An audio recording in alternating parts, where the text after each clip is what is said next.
Hey everyone.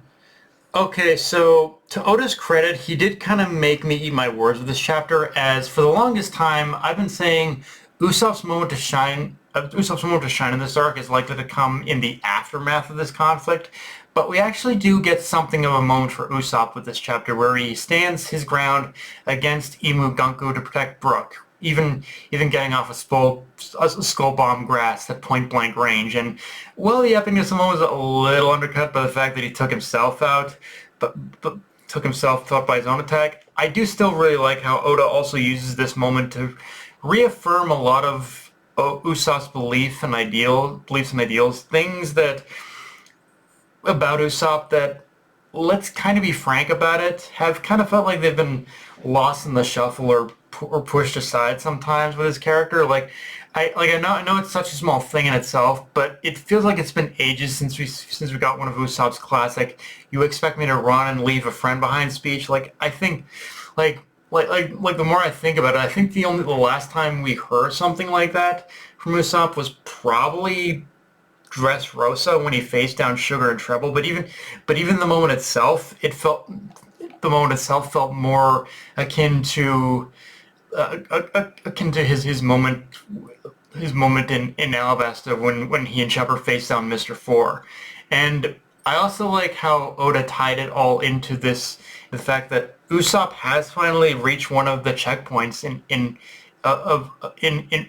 with his goals. Like he made it to Elbath, the place he's dreamt about since Little Garden. So he's gonna fight like hell to defend it. This is the place where for him in his mind he would become the he would become a great warrior. Although let's be honest, I tend to agree with totally not Mark on this when he said it in his Usopp character analysis. Usopp's already been a great warrior. He's shown that time and again. It's just that he's always lacked the confidence in order to truly accept that fact. And it is still very much a checkpoint. But still, getting to this point is still very much a checkpoint point for him. And yeah, now now that he's here, like, yeah, he's gonna go all out. He's gonna go all out. He's gonna do everything he can to defend this place and his friends. So yeah, I do like how this chapter as a whole, it does really kind of it does really give Usopp a more centered focus in a way. Now, I guess the big question is, do I think the buck stops here? That this was the defining moment for Usopp in this arc that Oda talked about. And no, I do think there is still a larger moment that is coming for Usopp. This more felt like Oda setting the stage for basically that larger moment. And his way of telling us as the readers, I haven't forgotten. Just be patient a little longer. And yeah, I am willing to be patient. I am willing to be patient now that you've kind of whet my appetite, so to speak. Like I'm locked in after this chapter and waiting for that moment, for that big moment from Usopp. It just has me curious now of what that moment is going. Even more curious though now of how much more epic is that moment going to be compared to this. Um, in saying all that, I really like the moment between Sanji, Frankie, and Jinbei in this chapter where, while it is funny to see Killingham have a massive tantrum over being defeated, while having his head and body detached from each other, I also like how there is this kind of recognition from Sanji that there is no going back. Like the Straw Hats have crossed this threshold where they are part of this now. Not only because their captain has inherited Joy Boy's will, but also because they have directly opposed the upper echelon of the government. Like I know they've done that before, but in some ways there is a big in some ways I am starting to see the bigger difference between like burning down a flag and yeah, actually fighting the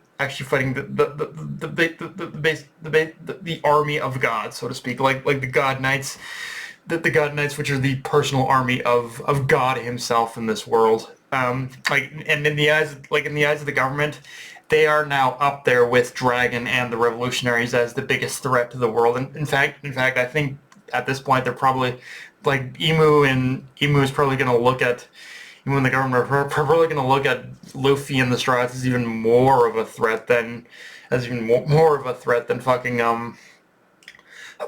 more of a threat than fucking Dragon at this point. And frankly, I think the aftermath of this arc would also be the perfect time for Luffy to meet with either Dragon or Shanks. I feel like we're reaching a point with the Straw Hats now where they need answers, and there are only so few people in the world who have the answers they seek. So, yeah, I feel like the only logical next step from a narrative perspective is a fated reunion at this point. Now, there's the obvious question of who would it be that Luffy would meet with? Because if you'd asked me that a couple of years ago, I would have said Dragon full stop. But now that we've gotten a more firm picture of Shanks and his past and whatnot, I'm honestly not sure who would be better for Luffy to meet first.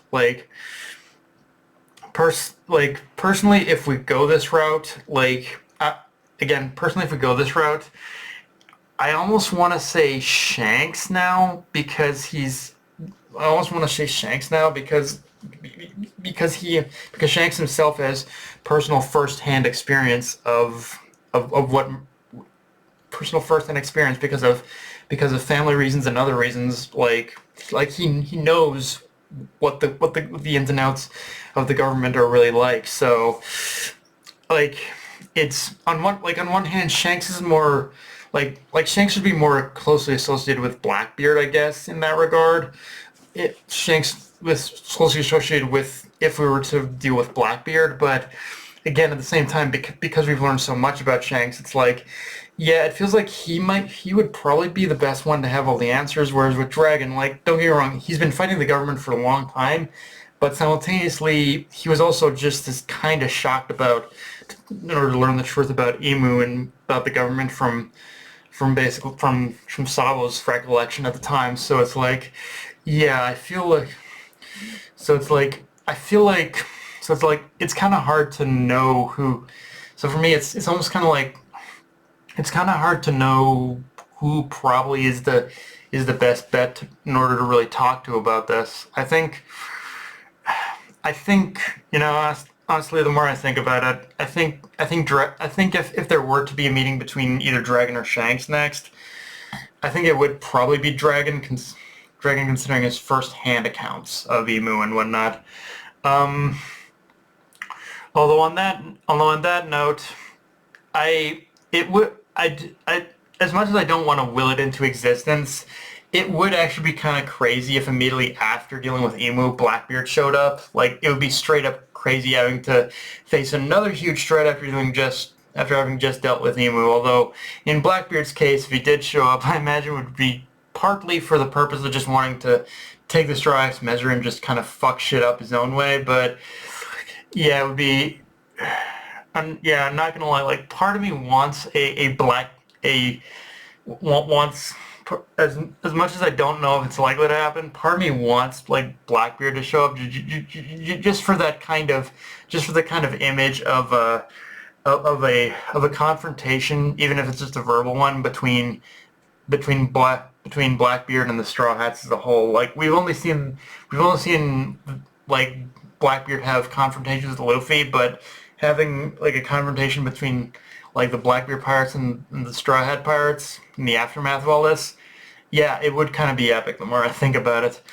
And yeah, I'm not. And on a lighter note though, I'm not gonna lie, the comedy was on point in this chapter. Just the image of Nami yelling Loki's ear off for causing more destruction in the wake of trying to save Elbaf is hilarious.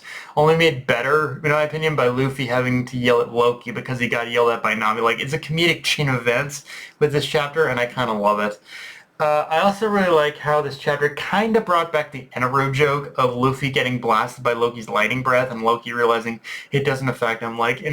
It's a lot of it's a nice callback and just a fun way of kind of incorporating that. Yeah, he's still made of rubber even though he's Nika now.